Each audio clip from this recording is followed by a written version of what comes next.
Okay?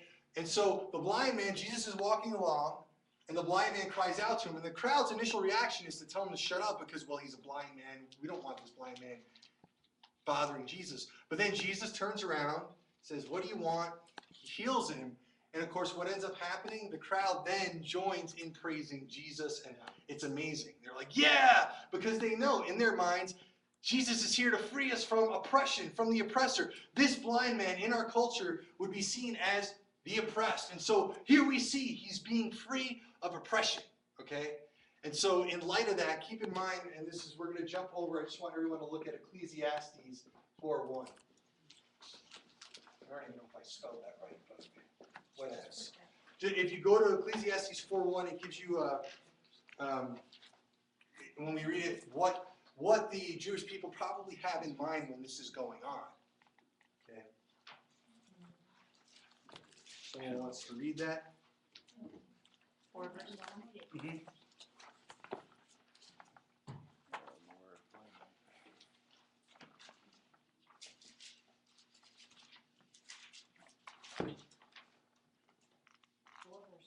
Yeah. Again I looked and saw all the oppression that was taking place under the sun. I saw the tears of the oppressed, and they have no comforter. Power was on the side of their oppressors, and they have no comforter. So, sorry. This whole idea of oppressor is easy for the Jewish people to identify with just based on their own scriptures. So they're probably thinking of this when Jesus comes along because, well, the Messiah is going to free us from the oppressor. So just to give you an idea of where their thinking's at, Ecclesiastes 4:1 is probably in the background of their thinking. They're thinking of this. You know, we have the oppressor, we're being oppressed. The people with power, the oppressors, nothing happens to them. But here we have Jesus, okay? So all these things we have to take into factor as Jesus gets to Zacchaeus on his way out of Jericho, so to say, okay? So keep all these things in mind as we now will dive into the text of Jesus and Zacchaeus, starting at verse 1 of chapter 19. So, can someone just first read that passage on verses 1 through 10 so we know what we're dealing with here? Jesus entered Jericho and was passing through. A man was there by the name of Zacchaeus. He was a chief tax collector and was wealthy. He wanted to see who Jesus was, but being a short man, he could not because of the crowd. So he ran ahead and climbed a sycamore fig tree to see him, since Jesus was coming that way.